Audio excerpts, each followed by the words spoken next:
So may to mga bossing no, natay kita out karon nga F24 dash ka mga boss og auto style horn di sa to ang Fortuner Toyota mga boss. So nara ang horn mga boss, yan. PIE ito sa mga boss, yan. Duha nakabuok. Pair na siya. Pero iyang di pa kabit ni bossing, iyang stock horn gyapon, so bali combined na lang siya nga. Combined nga auto style og iyang stock horn. So try na to ang iyang mga boss ha. Quality sa sound. Yan mga boss, napakalakas, napakatulis. So ito yung camera ng dashcam natin sa likod. Yeah. So mo ni mga boss, if malayuan yan, ibabawra sa plate number dire sa back. Then check na to ato ang dashcam mga boss.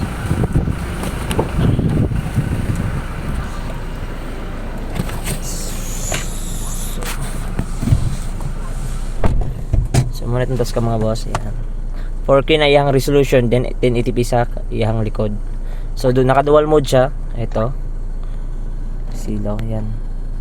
Dual mode, front and back. Swipe lang na to muna iyang front mga boss, and then yung back. Pwede na to i-adjust ang camera mga boss na depende sa to ang preference. Yan, ito. And then punta ta sa settings mga boss, set na to ang date and time,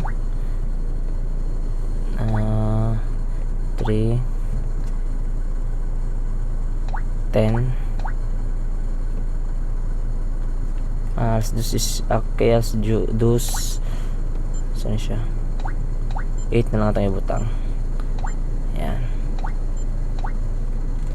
And then dito sa iyang kan mga boss, driving seating, yan.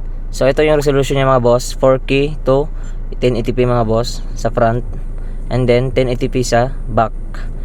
So ang loop recording niya mga boss is 3 minutes, depende kung pila inyong gusto nga iset nga time, 3 minutes ba, 2 minutes or 1 minute. And then time lapse mga boss, off lang nato na. Tapos